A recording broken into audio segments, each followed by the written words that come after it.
Man, what a sad state of affairs the gaming industry is currently in when the only things breaking headlines right now is common sense. People coming out here and saying what should be completely obvious to anybody who makes games in the Western market at all, or any market for that matter. Everything that's been coming out right now, it makes absolute common sense, and it's all because of their own idiotic and shit-ified corporate structure that these things had to be said. Specifically, two statements made in regards to the gaming industry. One coming from the creators of Baldur's Gate saying that we still need single-player games and they're still important, and then a statement coming from the creator of Smash Bros. Coming out and saying that Japanese companies should maintain focus on making games for the Japanese audience. How the hell is it that these are revolutionary claims when that should be exactly what's common sense? People should market games for the target market.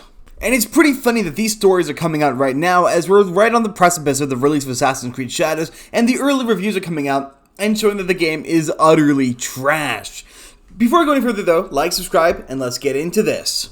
So the first of the two common sense statements is coming from Niche Gamer. Baldur's Gate 3 director says single player games aren't dead, they just have to be good. The topic of single-player games and their successes come up once again, not by corporate suits pushing live service games, but in defense of solo games by none other than Baldur's Gate 3 director Sven Vinke. And of course it makes sense it's coming from Vinke because he has created one of the most popular single-player games ever made, being the RPG Baldur's Gate 3. And while it's true that game does allow for you to play multiplayer with your friends online, that isn't really the same thing because the game prioritizes single-player game. Instead, you can just have your friends joining your campaigns. But also, last year and this year were fantastic for single-player games, with releases like Black Myth: Wukong, Kingdom Come Deliverance 2, and the Final Fantasy remasters all coming out and absolutely sweeping the Steam marketplace. Remember that Black Myth: Wukong was on the top of the Steam charts for months on end. And also, Stellar Blade did wonderful on PlayStation, being the, if I remember correctly, the highest-selling PlayStation game last year. Also, PlayStation's Astro Bot, which won Game of the Year. Compare that to how PlayStation did in the multiplayer market, with Concord flopping harder than anything else. Real question though, does owning a physical copy of Concord count as having a floppy disk? But despite all of this, some retards up in the suits still have a huge issue with solo player games, and they keep discounting the success of single player games and continually push live service or game as a service releases. Discrediting single player games raises new concerns with the Baldur's Gate 3 director, though he's firm in belief that they're going nowhere. And it's true, suits want to get rid of single player games because they're usually a one-time purchase. You pay once, you've got the game, and you never have to pay again. Very little microtransactions, very little benefit in selling you currencies or skins. Very few people are going to go out and buy them for a single player game, but on a game as a service, they're going to really adhere to this constant wailing out. And more importantly, when the game is a game as a service, they're allowed to revoke access to that game without any kind of repercussions. On top of the fact that it makes significantly more money when they're successful, there's also the fact that it has a certain level of control that the suits can enforce over top of the player base.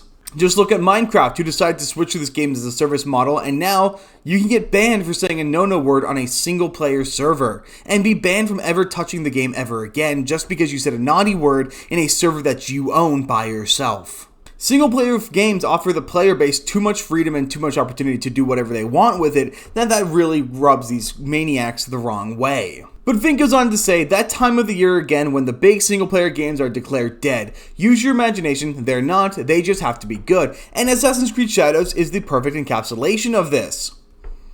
With all of the teasers that have come out, with the absolutely atrocious voice acting that sounds like they just had a voice bot reading the words out, to the absolutely atrocious writing that makes every single scene, primarily the romances, incredibly cringe, the lame gameplay, the weak gameplay that's shown, the fact that the graphics are incredibly stale and repetitive, and the fact that the gameplay loop is utterly non-existent. This is the kind of game, Assassin's Creed Shadows, that we pointed at and said that it's proof that single players don't work. They don't, so nobody wants single player games, because these suits, they don't know anything about video games. They're going to completely discount the fact that the game is filled to the brim with controversy and it's a bad video game in general. And on top of that, even with the most successful single player games, most of the time you're still going to have a significantly lower earning window than you will for a lot of multiplayer games, and multiplayer games will generally have a built-in audience purely because people can generally always get fun out of killing other people.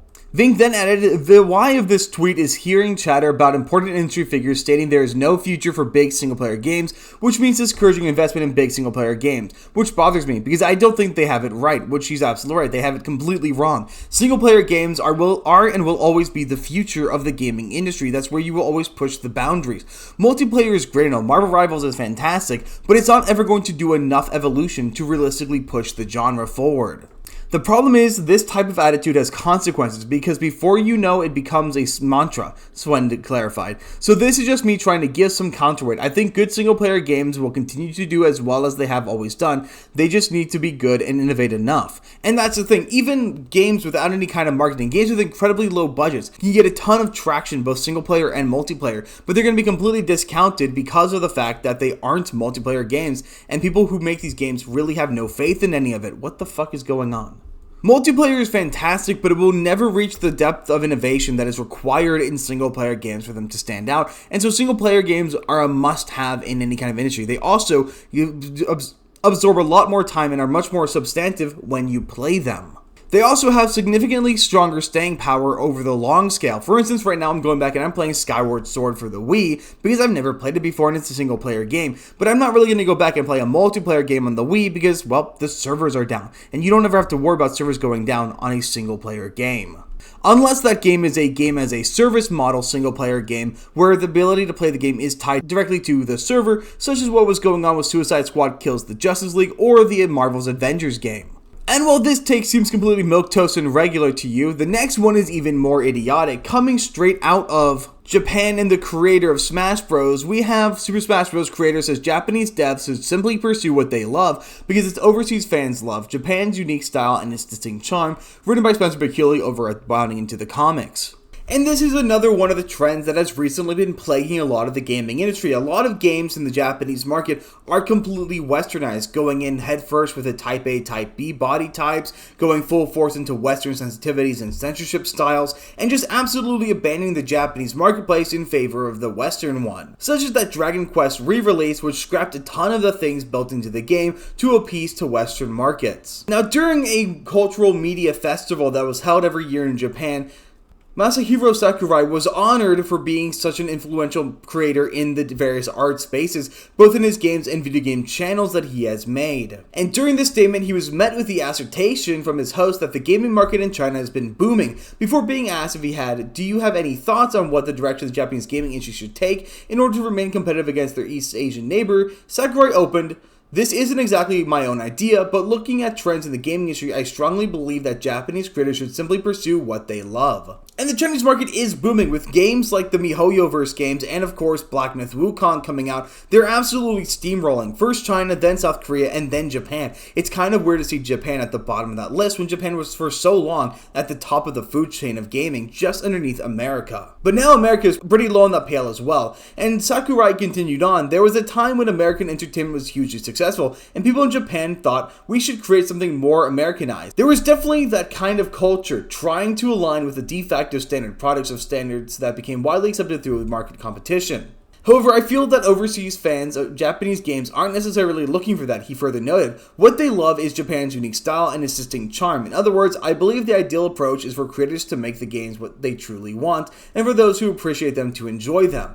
And here's another thing we see going on with Assassin's Creed Shadows. That game is so unregionally homogeneous, completely without any kind of personal or unique charm. The game looks like every other game that's come out recently and plays like most of them from what I've seen.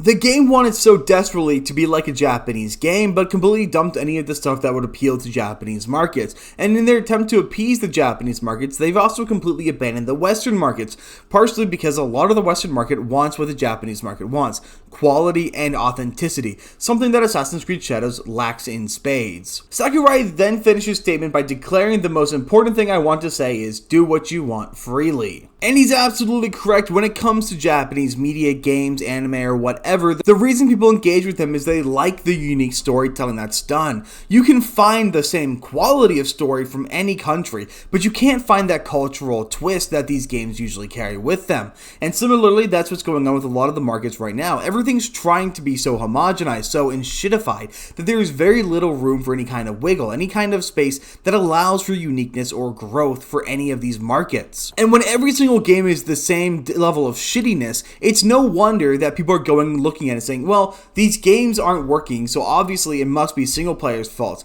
Because the one thing that these people will never be able to do is take accountability for their games failing.